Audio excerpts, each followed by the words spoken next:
Vamos lá, senhores. Boa tarde. Vamos lá para uma maratona de processo civil agora, né? Essa tarde toda de processo civil, amanhã toda de processo civil de novo. Então, vamos ter, exatamente, né? Vamos ter 7 horas de processo civil agora.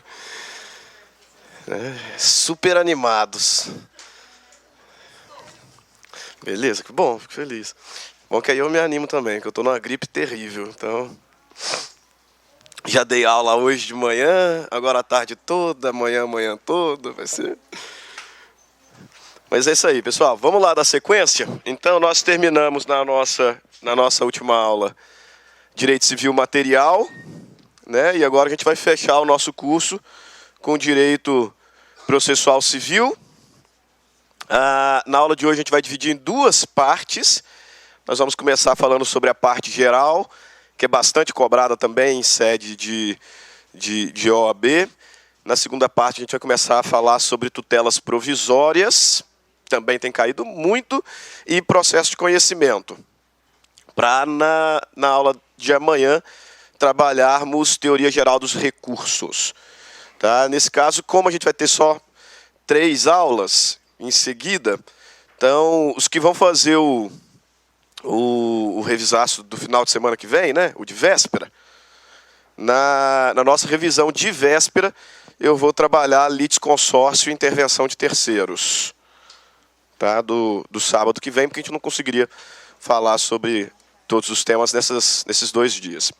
Então agora a gente fala parte geral, processo de conhecimento, amanhã recursos, e no sábado que vem, para quem vier, a gente trabalha intervenção de terceiro e litisconsórcio. Quem não vier no sábado que vem, tem a live do último revisaço sobre litisconsórcio e intervenção de terceiros. Então dá para buscar lá também matéria que costuma cair. Ok? Então, sem demora, vamos lá trabalhar. Parte geral do processo civil. Veja bem, por mais que possa, no primeiro momento, ser um assunto um tanto quanto irrelevante para a revisão, mas de forma alguma é, né, irrelevante, porque muito cobrado, notadamente em OAB, onde se pede muita letra da lei, né, que é o inicinho lá de TGP, quando a gente identifica quais são os institutos fundamentais do direito processual. Lá a gente identifica que são 4 institutos fundamentais do direito processual, a saber, jurisdição, ação, exceção e processo. E esses 4 institutos processuais são os que vão estabelecer a chamada relação triangular do processo. É evidente que nós temos mais do que apenas 3 sujeitos na relação processual, mas os 3 principais personagens são, sem dúvida alguma, juiz, autor e réu. Isso num contexto de processo de conhecimento. E esses indivíduos, eles relacionam-se com base nos 4 institutos fundamentais. De modo que jurisdição, aqui entendido como poder-dever do Estado de pacificar conflitos através da aplicação da lei material, né? Jurisdicere, dizer o direito. Então, poder jurisdicional soluciona conflitos pela aplicação do direito, não só dizendo, mas aplicando coercitivamente. E, obviamente, quem representa o Estado nesse papel é o juiz. Ação, num primeiro momento, como o direito subjetivo público de receber uma resposta, num primeiro momento só isso basta, normalmente exercida pelo autor. Normalmente, porque nós sabemos que em sede de reconvenção, o réu é que exercerá o direito de ação. Exceção, como o direito de defesa, exercido normalmente pelo réu. E processo, nunca se esqueça, é instrumento. Por isso que a gente não confunde, nem pode utilizar ação e processo como se fossem expressões sinônimas. Não são. A ação é um direito subjetivo público de receber uma resposta por parte do Estado. Processo não. Processo é um instrumento. Processo é um instrumento através do qual o autor exerce o seu direito de ação, é o instrumento através do qual o réu exerce a exceção e o instrumento através do qual o juiz, como representante do Estado, exerce o poder jurisdicional. Por isso que é o instrumento que vincula as partes. essa partezinha introdutória vencida, o ponto que mais nos interessa aqui, sem dúvida, é esse aqui, ó, ação. Porque eu disse que num primeiro momento, basta nos dizer que a ação é um direito subjetivo público de receber uma resposta do Estado, qualquer que seja. É o que a gente chama de ação no sentido lato. Só que o legislador pátrio, ele adota o conceito de ação no sentido estrito, que é aquele conceito que vem da teoria eclética de Lieberman. Quando Lieberman vai me dizer que a ação é o direito subjetivo público a uma resposta de mérito. Tá aí a diferença dos dois conceitos. No sentido lato, vou dizer que a ação é o direito a uma resposta, qualquer que seja. E aí, na verdade, o que afirmamos é direito de petição. Qualquer um pode exercer esse direito de petição e o Estado, como a jurisdição é inafastável, terá que dar uma resposta. O direito de ação no sentido estrito, que é o direito a uma resposta de mérito, esse direito é um direito condicionado. É o ponto que eu queria chegar. É o direito de ação, conforme a teoria eclética de Lieberman, que ainda é a teoria adotada no nosso ordenamento jurídico, principalmente para vocês que vão fazer OAB. Né? Porque já tem uma teoria nova que tem surgido, teoria da asserção, que o STJ já tem adotado em sede de julgamentos superiores, mas isso aí para nós, OAB, não interessa. Né? Num concurso de magistratura, aí sim a gente tem que ter um pouco mais de atenção com esse detalhe. Do ponto de vista legal, ainda é bem evidente que a teoria eclética é a utilizada. E qual a importância dela para vocês? Porque a teoria eclética nos diz que o direito de ação é condicionado. Então o juiz só vai analisar o mérito depois que constatar a presença das condições da ação. Então lá no direito processual civil 1, quais são as condições da ação? Quais são as condições da ação, não os pressupostos processuais? Legitimidade, interesse e para aí, Pedro. Né? E para aí. Porque o novo CPC, quando ele nos trouxe a ideia de condição da ação, até um detalhe curioso. Se você entrar lá no site do Planalto, der um Ctrl F no Código de Processo Civil, jogar condição da ação, não existe mais essa expressão. Tá? Mas o que não significa que o legislador parou de utilizar como requisitos para análise do mérito. Ainda está lá. Né? As condições da ação ainda estão lá, só que em número reduzido. Por isso que eu brinquei com o Pedro falando para ele parar ali. Porque no CPC antigo eram 3. Legitimidade, interesse e possibilidade jurídica do pedido. Então, no CPC antigo nós tínhamos 3 condições da ação. Legitimidade, interesse e possibilidade jurídica do pedido. Novo CPC, 2. Legitimidade e interesse. Por que eu insisto isso com vocês? Porque a possibilidade jurídica do pedido ainda tem aparecido muito em prova, como pegadinha. Tá bom? Então, grave, 2 condições da ação. Legitimidade e interesse. E aí você pode puxar uma seta no seu caderno, né, fazendo a nota de que possibilidade jurídica do pedido não é mais uma condição da ação. Possibilidade jurídica do pedido não é uma condição da ação no novo CPC. Né? Tem uma dúvida ali sobre o que aconteceu com ela. Alguns falam que a possibilidade virou matéria de mérito, e a teoria que eu prefiro, a afirmação de que a possibilidade jurídica foi absorvida pelo interesse. E era exatamente isso que o próprio Lieberman percebeu. Né? Que quando ele falava em interesse de agir, necessariamente ele estava falando de certa forma sobre a possibilidade. Então, absorveu duas condições da ação. Legitimidade e interesse. E a gente precisa entender de que forma que essas condições da ação são analisadas pelo juiz para então determinar que se adentre a análise do mérito. Mas antes disso, veja lá no seu Código de Processo Civil. Artigo 17. Muito embora o legislador não use mais a expressão condição da ação, está lá. Para postular em juízo é necessário ter interesse e legitimidade. E tanto são condições da ação que no artigo 485, inciso 6º, O legislador vai me dizer, o juiz não resolverá o mérito. Não resolverá o mérito. Quando? Verificar a ausência de legitimidade ou interesse. Então, para postular em juízo, é necessário que se tenha legitimidade e interesse, e o juiz não vai analisar o mérito. Não vai analisar o mérito se ele constatar a ausência de um desses dois pressupostos, né? Um desses dois elementos. Ok?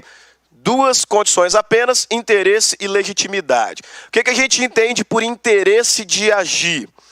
Interesse de agir, ele é atestado pelo magistrado quando ele percebe a utilidade, é a primeira palavrinha-chave, quando ele percebe a utilidade da demanda que foi proposta. E mais do que isso, a utilidade do provimento jurisdicional. Essa utilidade ele verifica a partir de um binômio, necessidade, adequação. Então grave essas três palavras para a compreensão do interesse de agir. Quando eu penso em interesse de agir, estou pensando num processo, estou pensando numa ação que me será efetivamente útil. Útil. E uma ação será útil quando for necessária e postulada de forma adequada. Dessa forma, por exemplo, se alguém, lá no âmbito previdenciário, que eu não sei nada de previdenciário, não sei porque eu não trabalho com previdenciário, provavelmente eu não vou aposentar, então, né, tem necessidade de saber. Mas lá a gente sabe que na tentativa de uma aposentadoria compulsória, eu preciso primeiro tentar junto ao INSS e tomar um não lá. Professor, mas o INSS é um caos, né? Então, vai demorar demais ali para ser atendido, eu vou ajuizar a ação direto. Não, você não vai. Porque se você fizer isso, a sua ação ainda não é necessária. O processo vai ser extinto sem resolução do mérito por falta de interesse. Ela não é necessária. Eu tenho que tomar o não primeiro administrativo para depois postular o jurisdicional. Aí ela me torna necessária. Na justiça desportiva, a mesma coisa. No contexto de ações cíveis, por exemplo, quando o indivíduo ajuiza uma ação de uso capião, antes de ter lapso.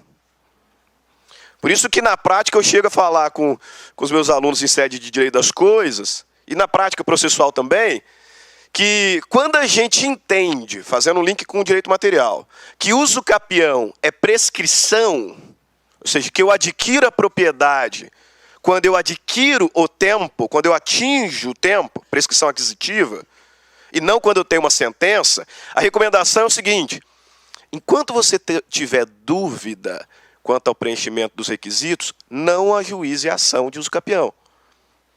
Porque nós sabemos que tem ação que tem uso capião que é de 15 anos, 1238, de 10 anos, de 5 anos, de 2 anos. Poxa, eu acho que eu me enquadro ali na uso capião especial urbana, de 5 anos. Para mim os requisitos estão todos preenchidos. Então fica quieto. Por quê? Porque se você demandar agora, com 6 anos, e o réu, por exemplo, na hora de contestar, demonstrar que falta algum dos requisitos, você ainda não tem prazo para de 10 anos. Você ainda não tem prazo para de 15 anos. E aí, dessa forma, falta-lhe interesse de agir. Essa ação não é útil. O juiz vai extinguir o feito sem resolução do mérito por falta de condição. Da mesma forma, se eu cobrar uma dívida antes de vencida, não sendo aquelas hipóteses que o direito das obrigações me traz de antecipação, né? Cobro uma dívida antes de vencida. Além de incidir em responsabilidade civil objetiva, porque o legislador me diz que quando alguém demanda antes de vencida, está cometendo um ilícito, vai responder civilmente. Além disso, a minha demanda vai ser extinta sem resolução do mérito por falta de interesse. Por quê? Porque não é útil ainda. Ok? Deixa eu fazer um paralelo e já puxar uma questão importante para a prova. Quase todos os doutrinadores falam, e eu também coloco aqui, que a mesma coisa acontece se você ajuizar uma ação de cobrança de uma dívida prescrita. Você também não teria interesse. E, de fato, eu concordo que não tenha, porque a ação não vai ser útil. Só que tenha muito cuidado com prescrição, porque quando o juiz reconhece prescrição, a sentença é de mérito. Quando o juiz reconhece prescrição ou decadência, é mérito. É mérito. E aqui, notadamente, quando a gente fala de condição, se falta condição, é sem mérito. Então, bastante atenção com relação à dívida prescrita. Mas interesse é o menos mal, o mais tranquilinho. Além de interesse, eu preciso ter legitimidade. E aí, especificamente sobre legitimidade, tome um cuidado enorme, que tem derrubado muita gente. Porque eu tenho uma regra e uma exceção. A regra da legitimidade é o que a gente chama de legitimidade ordinária. Legitimidade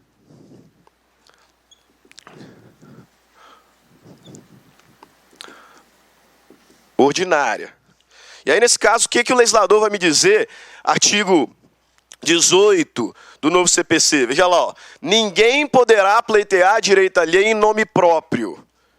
Então, para demonstrar legitimidade e assim vencer essa condição da ação, as partes têm que demandar em nome próprio interesse próprio. E essa é a regra. O legislador começa o texto me dizendo: ninguém poderá pleitear em nome próprio direito alheio. Ninguém poderá postular direito alheio em nome próprio. Então, para que eu tenha legitimidade, eu preciso postular em nome próprio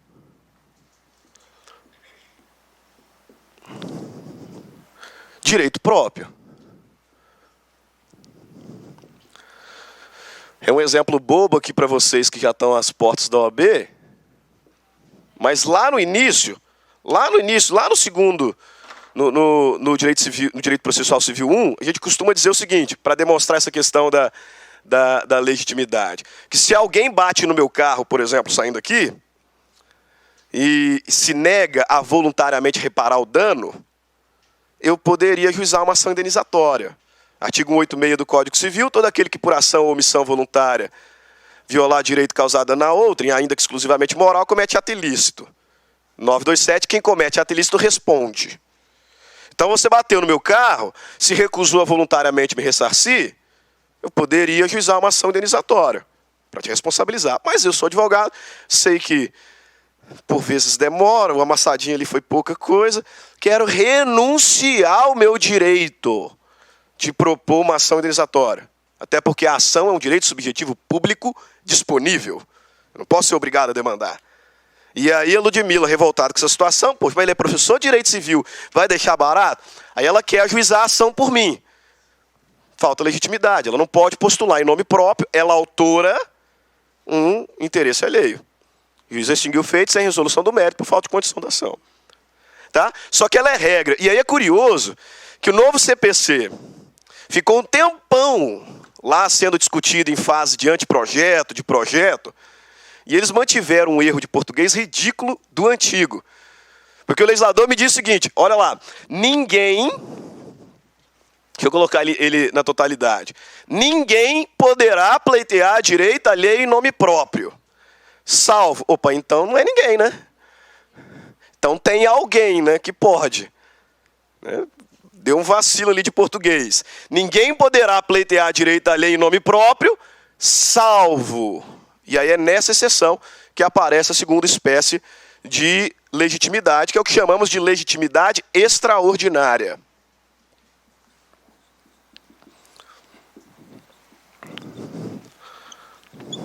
Legitimidade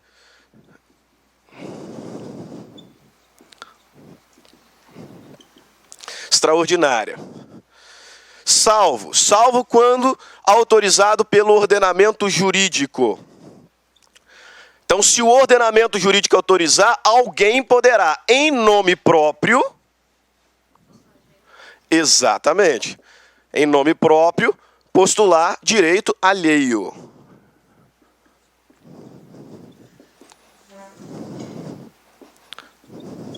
Direito alheio. Legitimidade extraordinária. Quando o ordenamento jurídico autorizar, alguém poderá postular em nome próprio, então como autor de uma ação, o interesse de outrem. E aí a gente vai enxergar aqui como alguns elementos ou alguns exemplos de legitimidade extraordinária, relação do sindicato, em razão daquela categoria, que vai lá em nome próprio postular direito de outrem, em ações coletivas, também, onde o Ministério Público pode atuar ali em nome próprio, como parte, não como custos legis, como parte, postulando direito alheio. E muito me interessa, no âmbito civil, ações condominiais. Não estou falando de condomínio edilício. Falando de copropriedade. Porque eu questiono. Eu tenho uma casa com os meus 3 irmãos. Então, uma casa só, pertencente a 4 pessoas. 4 proprietários. Só que eu moro em Cuiabá. Minha irmã mais nova mora em São Paulo. Meu irmão mora em Baixo Guandu, no Espírito Santo. E minha outra irmã mora em Nova Venécia, no Espírito Santo. Cada um mora numa cidade. E aí a nossa casa, em copropriedade, que é aqui em Cuiabá, foi invadida. E eu vou discutir domínio. Domínio. Ação reivindicatória. É necessário que os 4 demandem? Não, até porque não existe litisconsórcio necessário ativo. Ninguém pode ser obrigado a ajuizar a ação e ninguém pode ser prejudicado no seu direito de ação porque o outro não quer demandar. Então, litisconsórcio necessário ativo não existe. Aí veja bem, se eu posso sozinho ajuizar essa ação reivindicatória, eu estou, obviamente, postulando em nome próprio direito próprio, mas também estou postulando em nome próprio direito alheio, dos meus 3 irmãos. É o que inclusive a gente vai chamar de legitimidade concorrente. Concorrente, porque aí eu atuo das 2 formas. Legitimado ordinário, legitimado extraordinário. Por que essa ação tem... Por que essa parte da nossa matéria tem sido importante em provas objetivas? Por 2 razões. E notadamente para a OAB. Essa é uma matéria que a gente estuda geralmente no início da faculdade. Acaba a faculdade, quase ninguém está lembrando. Então a FGV gosta de cobrar, primeiro por conta disso, né? Índice de erro é alto. E segundo, porque essa legitimidade extraordinária, no novo CPC, ela tem um outro nome, que é sinônimo. Pode aparecer das 2 formas na sua prova. Tanto legitimidade extraordinária quanto qualquer outro nome da legitimidade extraordinária. Olha por que cai na OAB. Por conta disso. Qual que é o outro nome da legitimidade extraordinária? Substituição processual.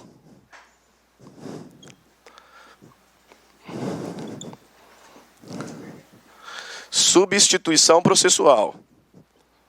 Pode aparecer das 2 formas na sua prova. E olha que está chegando já, né? Domingo que vem, né? Agora é torcer para hoje e amanhã a gente conseguir adiantar pelo menos umas 4 questões, né? Pois é. Só não se esqueça que a obrigação do professor é de meio, tá? Não é de resultado.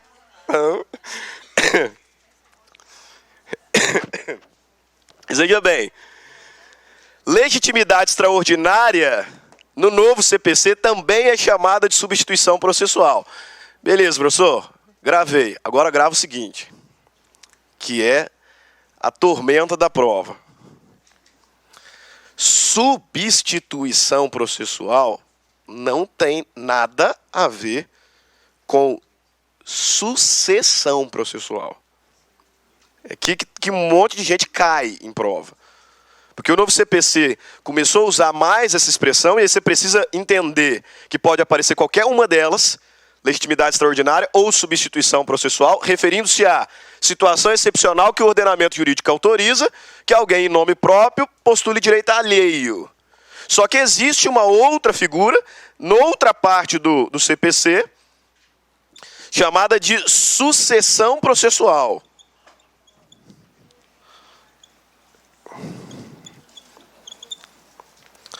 E na sucessão processual a gente tem o quê? A gente tem troca da parte. Troca da parte. Sai o autor do começo da ação e entra um novo autor. Sai o réu do início da ação e entra um novo réu. Então é a troca do sujeito processual. Normalmente em razão da morte. Normalmente em razão de morte. Pode também ser por ato inter vivos. Não tem como trabalhar. Pode também, mas normalmente é por causa da morte. Meu pai parte de uma ação, né, como autor, uma ação de cobrança, falece, e em razão do falecimento dele, ele será sucedido pelo espólio. Quando o inventário acabar, a ação ainda não acabou, O espólio será sucedido pelos 4 filhos. Sucessão processual. Mas perceba o seguinte, quando acontece a sucessão processual, o sucessor, aquele que está entrando no processo, está entrando como legitimado ordinário. Porque se meu pai faleceu e o direito dele de crédito me foi transmitido, por exemplo, e em razão da morte dele eu o sucedo no processo, eu estarei naquele processo em nome próprio postulando meu direito. Percebeu isso? Sucessão é troca. Só que o sucessor, ele entra no processo em nome próprio, direito próprio. Ele entra no processo como legitimado ordinário.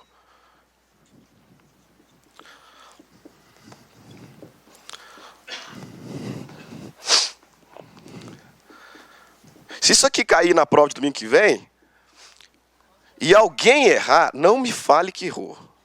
Tá? Não me fale que errou. Nome próprio, direito próprio. Não confunda. Hoje eu vou tossir bastante porque eu estou bem gripado, tá? Vocês já vão desculpando aí. Não confunda substituição processual com sucessão processual. Substituição é legitimidade extraordinária. Nome próprio, direito alheio, porque o ordenamento autoriza. O ordenamento autoriza. Sucessão processual é troca da parte. O sucessor entra em legitimidade ordinária. Nome próprio, direito próprio. Lembra do pai que morreu e os filhos estão sucedendo no processo. Dá para a gente melhorar isso aqui um pouco? Dá. Tem uma outra figura no processo que se chama representante. Em alguns processos, existe o instituto da representação. Imagina lá que o casal se separou, né, eles tinham lá um filho pequeno, o menor impúbere, né, tinha lá 7 anos de idade, e agora pretende postular alimentos em face do pai. Né? Aí a mãe chega lá no seu escritório, conta para você que ela quer ajuizar uma ação de alimentos, você olha para ela e fala assim, poxa, tem 20 e poucos anos, trabalha, ganha bem, por que ela quer ajuizar ação de alimentos contra o ex-marido? Né? Assim, não cabe alimentos compensatórios aqui. Aí fala assim, não é para mim, é para o filho. Eu falei assim, então quem vai ajuizar é o filho. Quem vai ser o autor da sua ação de alimentos é o menor. Fulano de tal, menor impúbere, só que ele é menor impúbere, ele não tem capacidade processual. Aí você vai seguir a sua petição inicial. Neste ato representado pela sua mãe, fulano de tal. Opa, representação. Você consegue perceber que o autor da sua ação é o menor. Então, legitimidade ordinária. Se essa ação for ajuizada em nome da mãe, o processo vai ser extinto sem resolução do mérito por ilegitimidade. Na verdade, vai só corrigir, né? Já tem tempo que a gente não extingue por ilegitimidade. Mas, enfim, você vai ter um erro crasso dentro do processo, porque a mãe é ilegitimada. O autor da ação é o filho. Nome próprio, direito próprio. Como ele é incapaz, então ele precisa de uma representante. Essa representante vai atuar no processo de que forma? Ela vai atuar no processo de que forma? Nome próprio, nome alheio, direito alheio. Só que não é nome próprio, porque não é ela a autora da ação. Exatamente. O representante, ele atua em nome alheio e por direito alheio.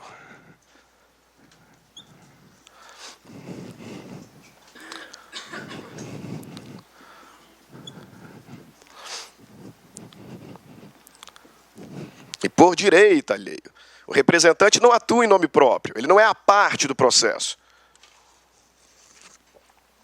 Ele está atuando em nome de outrem. E por direito de outrem. Então é o quadro que eu preciso que vocês percebam. Condições da ação. Por que eu passei esse traço aqui? Ó? Porque condição da ação está aqui em cima. Isso aqui é pressuposto. Tá? Condição da ação está aqui em cima. Uma das condições da ação é legitimidade. A legitimidade, como regra, ela é ordinária. Ninguém pode pleitear em nome próprio, direito alheio. Excepcionalmente, quando o ordenamento autorizar, extraordinária. Substituição processual. A gente só faz a menção à parte de baixo para vocês não confundirem. Principalmente aqui dentro. Ok? Beleza. E lá, artigo 18 agora na completude. Ninguém poderá pleitear direito alheio em nome próprio, salvo quando autorizado pelo ordenamento jurídico. Aqui tem uma curiosidade de troca de código que está gerando uma confusão prática. Eu acho que isso aqui não vai cair na sua prova. Só para a gente dar uma refletida, vai gerar uma confusão, tem gerado uma confusão prática interessante. Porque o antigo CPC, o texto era quase igual.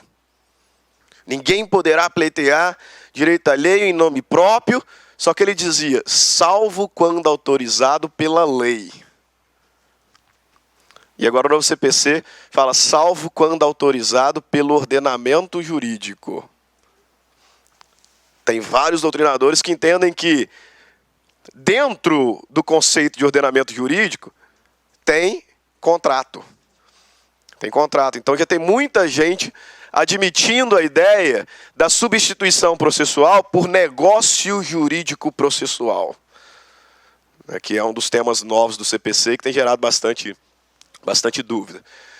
Eu até entendo que se a prova falar pela lei, a questão teria que ser anulada. Muito embora a FGV é difícil anular a questão, né? Depois que eles não anularam aquela de ética da última prova, que eu falei que o Silvio até falou para mim, né? Silvio que eu também amo, tá? Eu também o amo. E Silvio, ele amarrou muita coisa hoje com vocês aqui, com a cordinha dele. Semestre passado eu ensinei para ele que não é amarrar, é desamarrar. Porque ele veio aqui na sala, né? Aí tem alguns alunos aqui que também são evangélicos, etc. E eles estavam dando risada do Silvio, porque o Silvio veio com aquela cordinha dele e falou assim, amanhã, era sábado, amanhã vocês vão fazer 40 pontos, tá amarrado. Eu falei assim, Silvio, quando a gente fala tá amarrado é porque não vai acontecer. Né? Aí agora ele está usando tá desamarrado. Silvinho. Mas veja bem, eu até brinquei com ele, que na última prova teve uma questão a menos, de ética. Porque a justificativa da FGV para manter a questão de ética que estava em dúvida lá, era o cabimento do HC e o cabimento do mandado de segurança. Só que eu falei, isso aqui é constitucional, isso aqui não é ética. A ética cuida da capacidade postulatória para MS e para HC, né? Enfim. Oi.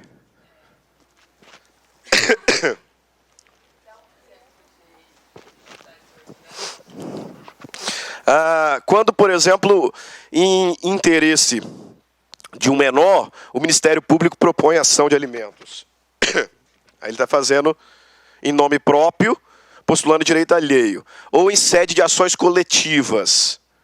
Da mesma forma. O melhor exemplo é você percebeu do sindicato. Embora não seja matéria nossa, você percebeu a atuação do sindicato. Quando ele postula nos dissídios em nome próprio, só que postulando o direito da categoria. Né? Mas a ideia é você perceber que é isso aqui, nome próprio. Quando a gente fala em nome próprio, a gente está dizendo que o sujeito vai ser parte do processo. Então ele vai ser autor ou réu. Por isso que a mãe, numa ação de alimentos, ela não atua em nome próprio, porque ela não é a autora. Ela é representante. Então ela atua em nome alheio. Ok? Outro exemplo, um exemplo bom, processual, também de legitimidade extraordinária. Quando o indivíduo entra como assistente simples do réu e o réu não contesta. Dentre lá das formas de intervenção de terceiros, a gente tem assistência simples, assistência litisconsocial. Na assistência litisconsocial ele é parte. Denunciação da lide, chamamento ao processo, incidente de desconsideração da personalidade jurídica e amicus curiae. Aí veja bem, quando alguém pede para entrar no processo como assistente simples, ele não entra como parte. Ele não entra como parte, ele entra como auxiliar de uma das partes. Só que se o réu for revel ou de alguma forma omisso, aí o assistente simples se torna substituto processual. Exato, aí ele passa em nome próprio postular direito alheio. Outro exemplo de legitimidade extraordinária. Agora, veja bem, quando configurada a legitimidade extraordinária, a pergunta que se faz é a seguinte: se o indivíduo que está como parte do processo postula em nome próprio direito alheio, o titular do direito pode entrar nesse processo?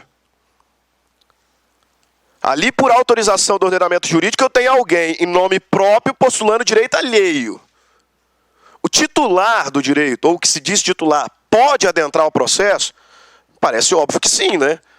Afinal, ele é o direto interessado. Como que ele vai entrar nesse processo? Como assistente. Grava. Litisconsocial.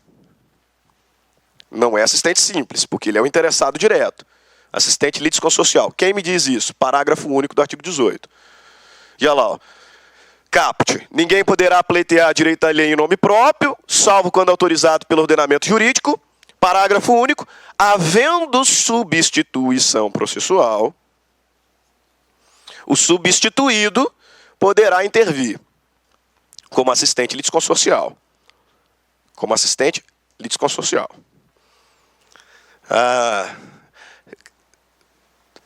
Mais uma vez para poder passar tranquilo. Não confunda isso aqui, tá? Não confunda-se. E se você usar alguma apostila diferente da minha, você está fazendo isso por conta em risco. Seu. Eu falo isso aqui por quê? Ano passado a gente teve foi ano retrasado, novembro do ano retrasado, a gente teve a prova do TRF. Não sei quantos aqui se lembram. Prova do TRF1, para técnico e analista.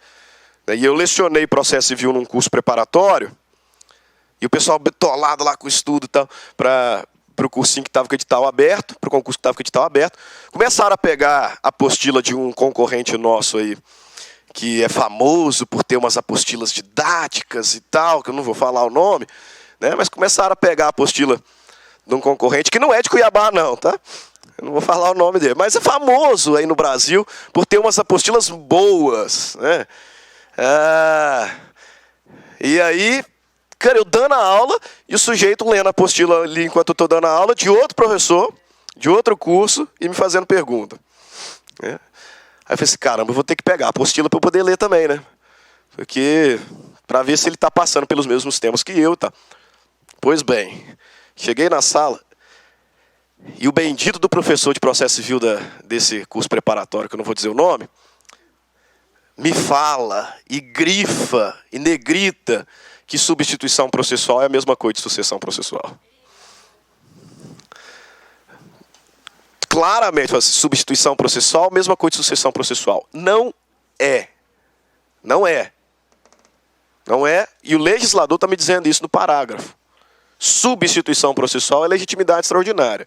Sucessão processual é troca da parte. Aí veja lá, ó. Com relação à função jurisdicional, as assertivas abaixo estão corretas, exceto, essa aqui se errar tem que apanhar, né? A impossibilidade jurídica é uma das condições da ação. A jurisdição civil é exercida pelos juízes e tribunais em todo o território nacional. Para postular em juízo é necessário ter interesse e legitimidade. Ninguém poderá pleitear em nome próprio direito alheio, salvo quando autorizado pelo ordenamento do jurídico. Qual que está errada? Ainda bem, alguns caras até com medo de responder. Pessoal, primeiro, a possibilidade jurídica não é mais uma condição da ação. A impossibilidade nunca foi. Nunca foi, né? Então, sobre o tratamento que o novo Código de Processo Civil dá à jurisdição e à ação, assinale a afirmativa incorreta. A jurisdição civil é exercida pelos juízes e pelos tribunais em todo o território nacional, conforme as disposições do novo Código de Processo Civil. Perfeito. A jurisdição ela é única e indivisível. Então, é exercida por todos os juízes em todo o território nacional. Competência não se confunde com jurisdição. Outra história. B. O interesse do autor pode limitar-se à declaração da existência, da inexistência, ou do modo de ser de uma relação jurídica, ou da autenticidade ou da falsidade do documento. Beleza, pode. Aqui o que o legislador está me dizendo é o seguinte: mesmo que a sua ação pudesse ter um pedido condenatório, Se você quiser abdicar do pedido condenatório e postular só o declaratório, pode. Eu citei que algumas vezes em sala de aula, no outro curso também, uma vez vocês vão passar por isso a partir do próximo semestre ou do ano seguinte, quando você vai advogar para parente, que aí, principalmente quando você vai advogar para pai, porque você não vai cobrar do seu pai, né? Do irmão a gente até cobra, do pai aí não dá. E aí eu fui representar meu pai numa ação contra a Energisa, porque chegou uma conta lá na casa dele violenta, alegando que ele tinha feito gato. E ele ficou bravo pra caramba, porque não tinha feito, obviamente, fora que era num condomínio. O lugar lá de energia fica fechado, fica trancado, ele não conseguiria nem fazer. A chave fica com o zelador.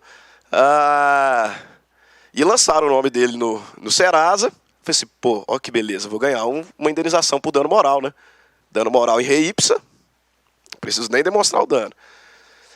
Só que ele estava tão bravo que ele falou assim, a única coisa que eu quero é que declare que eu não devo isso aqui. Eu não quero indenização. Eu falei assim, não, você quer indenização, nem que fique para mim. Você quer? Eu falei assim, não quero ganhar dinheiro. Não quero ganhar dinheiro com esse povo aí, não. Eu só quero provar que eu não fiz gato.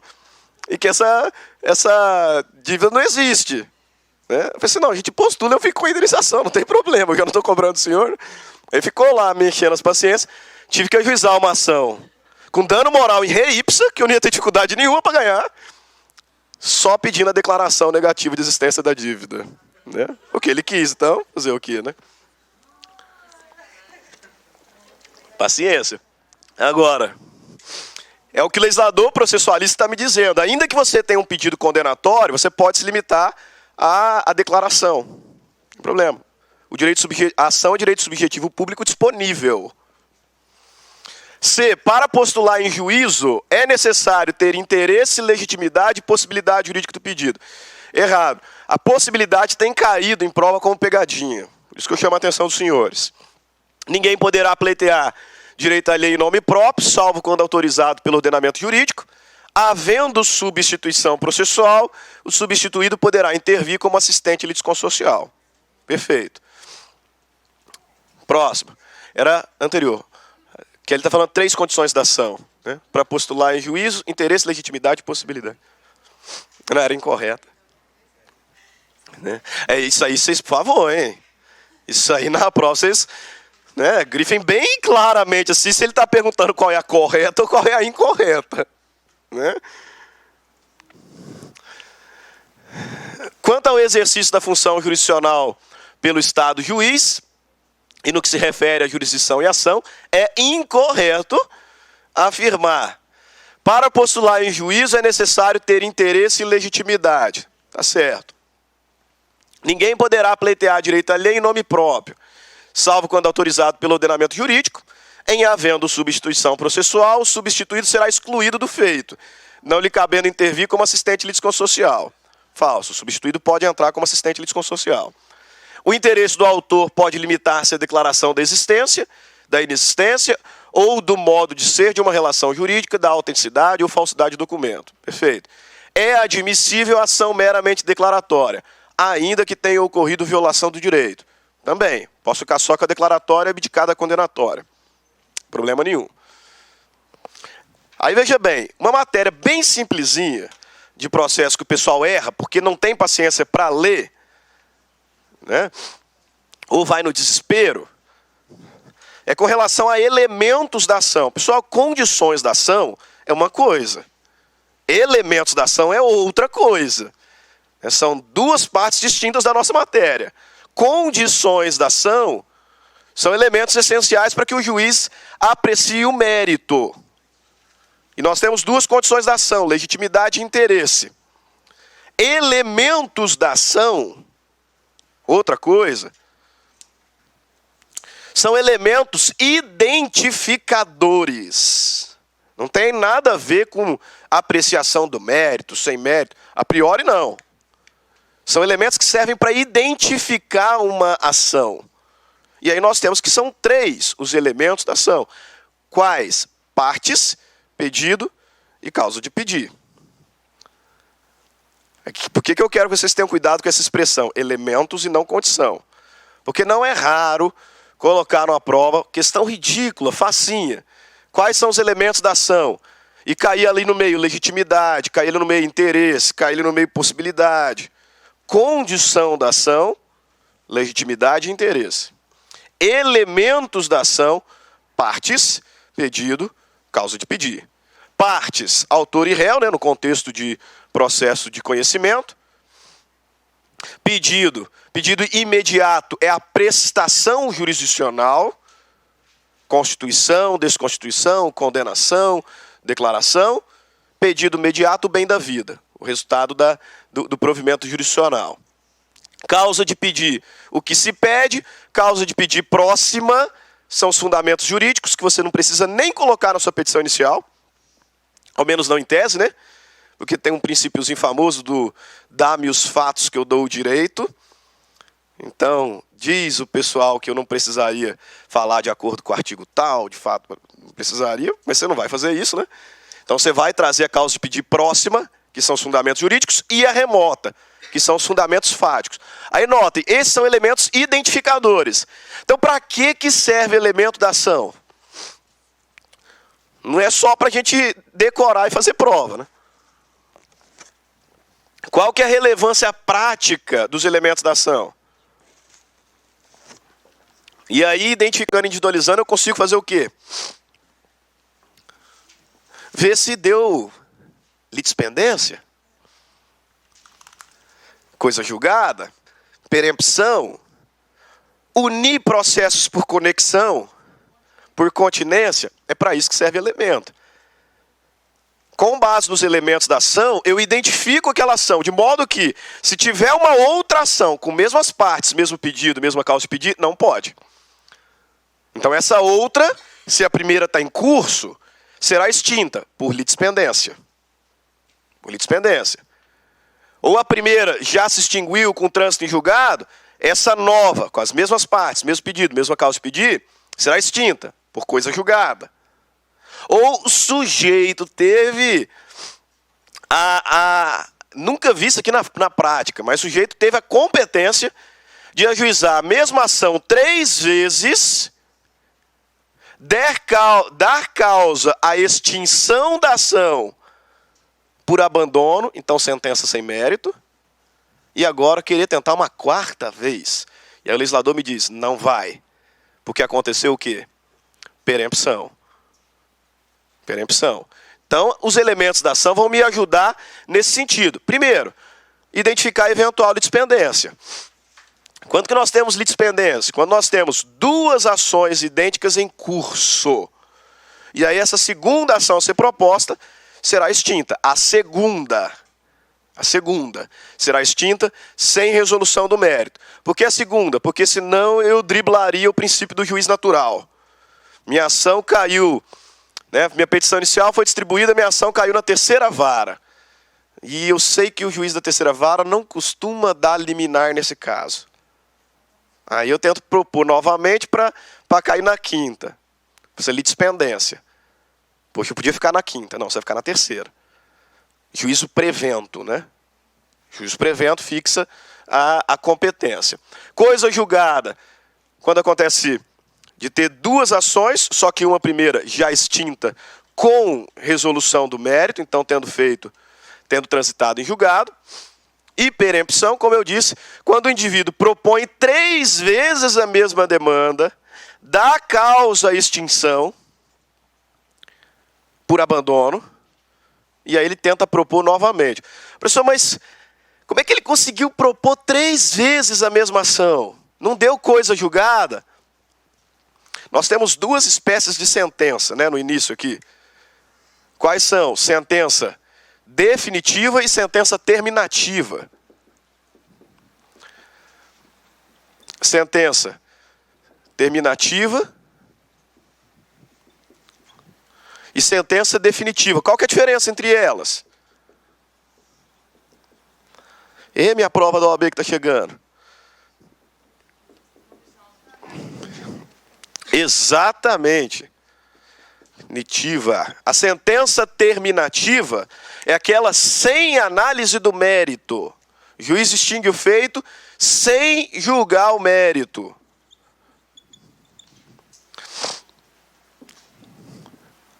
Sem julgar o mérito.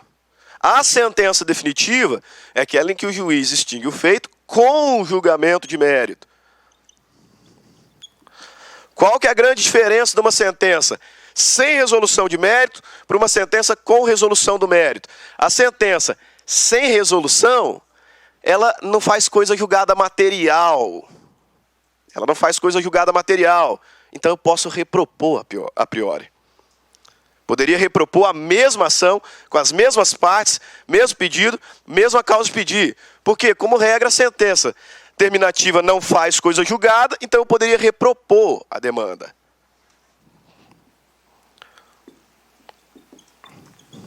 Não faz coisa julgada material, tá? Coisa julgada formal faz.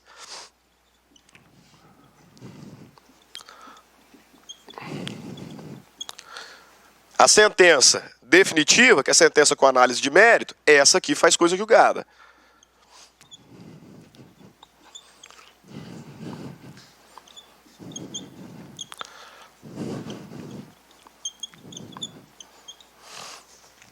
Faz coisa julgada material. Então, veja bem, se o meu processo foi extinto por abandono, o juiz não analisou o mérito. Ele extinguiu o meu processo sem análise do mérito. Então, se eu quiser, eu posso repropor a ação. Mesmas partes, mesmo pedido, mesma causa de pedir. Competência funcional, né? Competência absoluta vai para a mesma vara. Aí eu abandonei de novo. Sentença terminativa, sem análise do mérito. Posso repropor. Sentença terminativa, beleza, reproponho. Mais uma vez abandono o processo dando causa à extinção. Uma sentença sem resolução do mérito. Posso repropor, né? Agora chega, você fez 3 vezes. Agora repropor você até pode. Mas o juiz não vai nem esperar você abandonar. Porque deu preempção, ele vai extinguir a demanda. Né? E ele é bonzinho, né? Deixa você fazer isso 3 vezes. Agora, se é uma sentença definitiva, aí, meu cara, apela, né? Apela, porque se você não apelar, vai fazer coisa julgada e já era.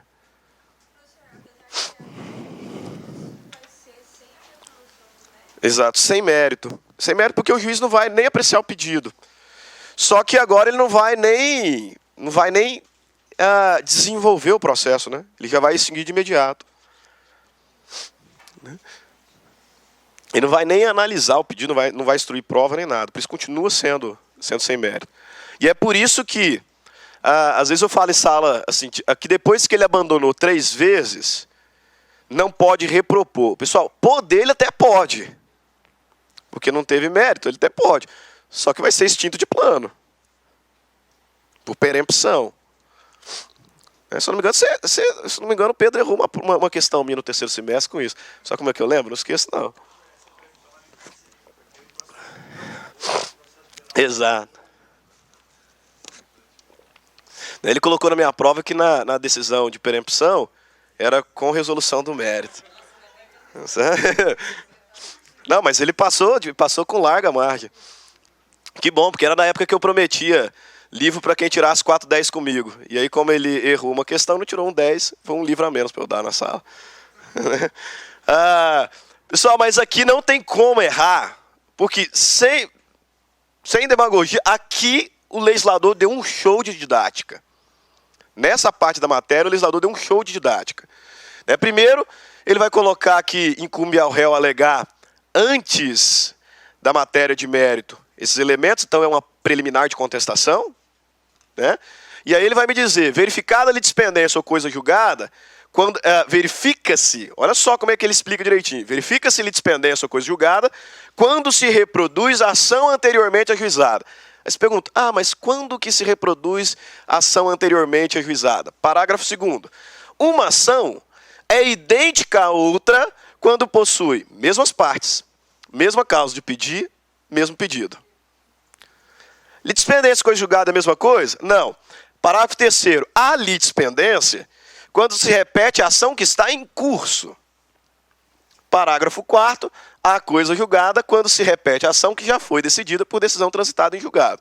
Então ele explica direitinho como é que acontece a aplicação dos elementos no caso concreto. E aí, olha lá, 485, o juiz não resolverá o mérito quando reconhecer a existência de perempção, litispendência ou coisa julgada. Ah, professor, mas ele explicou litispendência e coisa julgada, faltou perempção. Parágrafo 3º do artigo 486. Se o autor der causa por 3 vezes a sentença fundada em abandono da causa, não poderá propor nova ação contra o réu com o mesmo objeto, ficando-lhe ressalvada, entretanto, a possibilidade de alegar em defesa. Ou seja, se o réu ajuizar uma ação contra ele e couber aqui uma alegação, como pedido contraposto ou algo do gênero, ele pode, em defesa, arguir ainda. Só um detalhe, já que o Pedro falou que perempção persegue ele, direito civil é brilhante, né? Perempção é processo. Preempção é direito material. Tá? O que é preempção? Preempção é a mesma coisa de preferência. Então, preempção acontece, por exemplo, quando um dos condôminos quer vender a parte dele no imóvel comum e os outros condôminos têm preempção. Tem preferência. Ou quando eu quero vender um imóvel que está alugado, e aí o locatário tem direito de preferência. Tá? Aqui no processo civil, a gente fala em perempção. Perempção. Beleza? Agora, serve também os elementos para análise de conexão e continência. Conexão e continência, moleza, mas vale a pena destacar alguns detalhes. Primeiro, para que as ações sejam reunidas por conexão, eu tenho que ter identidade de pedido ou causa de pedir. As partes, obviamente, são distintas, mas o pedido é o mesmo. Ou a causa de pedir é a mesma. Então eu posso reunir o processo por conexão. É o que a gente vai chamar de modificação de competência. Né? Então eu tenho 2 demandas. Uma foi parar lá na 2ª vara civil, outra foi parar na 5ª vara civil. E a causa de pedir é a mesma. Posso juntar? Posso, por conexão. Junto no juízo prevento, né? Naquele que distribuiu primeiro. Porque senão também conseguiria fugir do juiz natural. Mas o que eu quero que vocês percebam é um ou o outro.